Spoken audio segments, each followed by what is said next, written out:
नमस्कार दोस्तों। कल जैसा कि मैंने आपसे बात की थी कि अगर किसी यूनिवर्सिटी, किसी कॉलेज, किसी इंस्टीट्यूशन का एडमिशन ऑफ़र आपके पास 2 या 2 से ज़्यादा एडमिशन ऑफ़र है और आप अगर कंफ्यूज हैं कि फाइनली किस यूनिवर्सिटी, किस कॉलेज में मुझे एडमिशन के लिए जाना चाहिए, तो कल मैंने आपसे बात की थी कि आप उसका यूजीसी रिकॉग्निशन और एआईसीटीई रिकॉग्निशन चेक करें। मैं उम्मीद करता हूँ कि आप यूजीसी रिकॉग्निशन और एआईसीटीई रिकॉग्निशन दोनों चेक कर चुके होंगे और इसके बारे में आप श्योर हो चुके होंगे। दोस्तों, अगर आज भी आपके पास 2 या 2 से ज़्यादा एडमिशन ऑफ़र है जिसमें कॉलेज और इंस्टीट्यूशन यूजीसी से रिकॉग्नाइज्ड है और एआईसीटीई से रिकॉग्नाइज्ड है और आप ये डिसाइड नहीं कर पा रहे हैं कि फाइनली हमें किस कॉलेज, किस यूनिवर्सिटी में जाना चाहिए, तो अगली राह को आसान करने के लिए मैं फिर एक बार आपके सामने यहाँ हूँ। आर के टॉक्स में आप सभी का स्वागत है और मैं बात करने जा रहा हूँ नैक और एनआईआरएफ की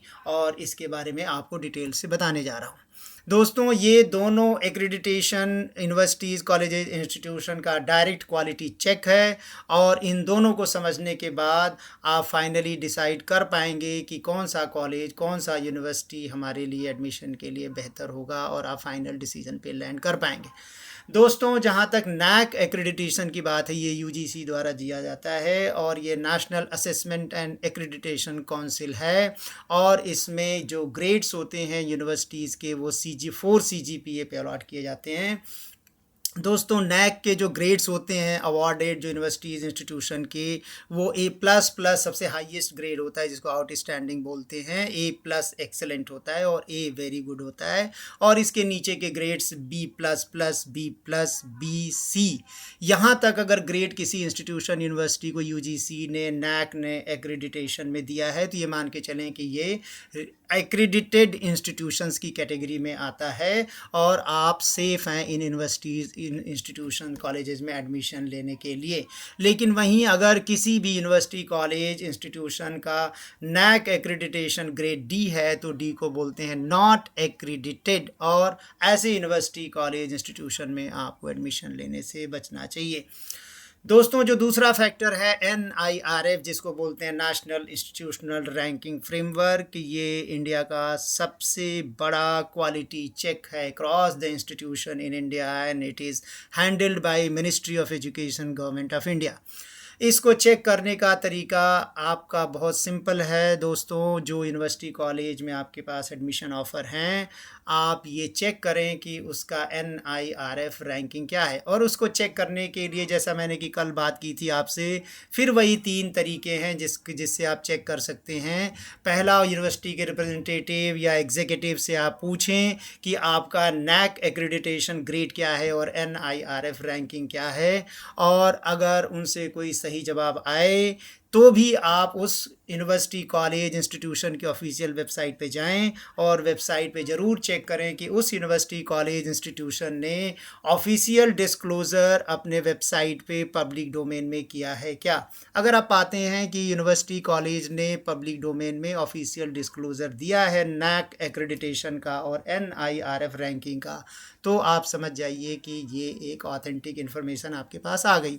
फिर भी आपको एक फ़ाइनल चेक और ज़रूर करना चाहिए और नैक एक्रेडिटेशन को चेक करना चाहिए यूजीसी की वेबसाइट पे। दोस्तों, जैसे ही आप यूजीसी की वेबसाइट पे जाएंगे और नैक टैब को क्लिक करेंगे, वहाँ एक लिस्ट पब्लिश होगी और उस लिस्ट से आप चेक कर सकते हैं कि किस यूनिवर्सिटी का, कॉलेज का नैक एक्रेडिटेशन ग्रेड क्या है।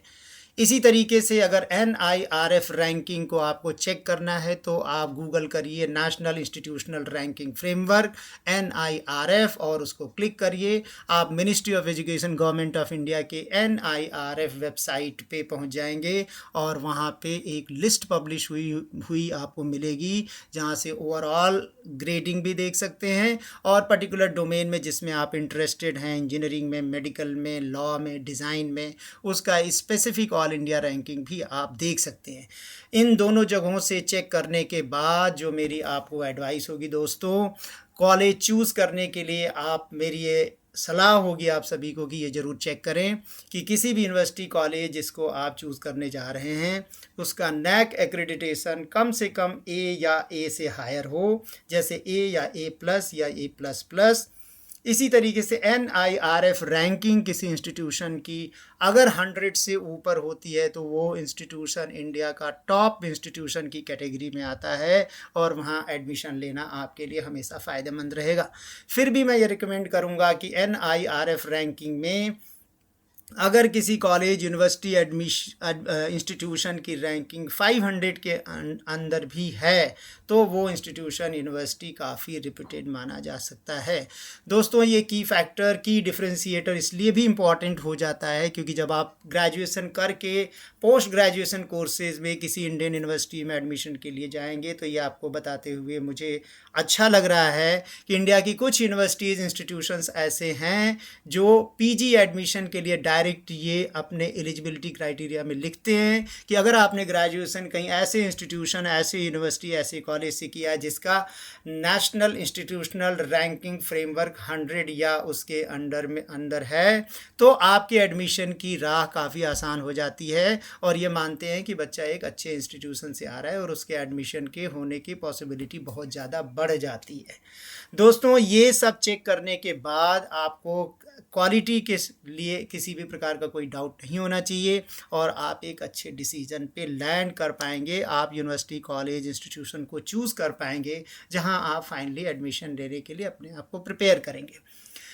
दोस्तों, ये यात्रा यहीं ख़त्म नहीं होती और अगला जो बहुत ही इम्पॉर्टेंट की डिफरेंशिएटर है आपके कॉलेज लाइफ में वो है उस कॉलेज, उस यूनिवर्सिटी, उस इंस्टीट्यूशन का अलमनाई नेटवर्क,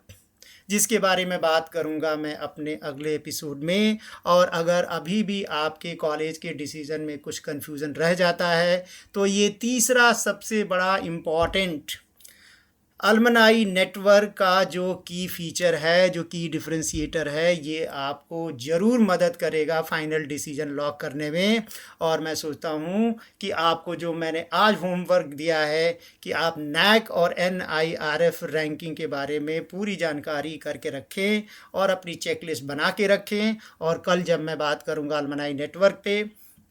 तो उसको आप इसके साथ कंसोलिडेट करेंगे और अपने फाइनल डिसीजन पे लैंड करेंगे। तो अगर मेरा ये टॉक शो आपको सबको पसंद आ रहा है तो आप लाइक करिए, शेयर करिए, मेरे चैनल को सब्सक्राइब करिए, ज़्यादा से ज़्यादा दोस्तों में शेयर करिए ताकि सबके एडमिशन की राह आसान हो। और कल हम फिर मिलेंगे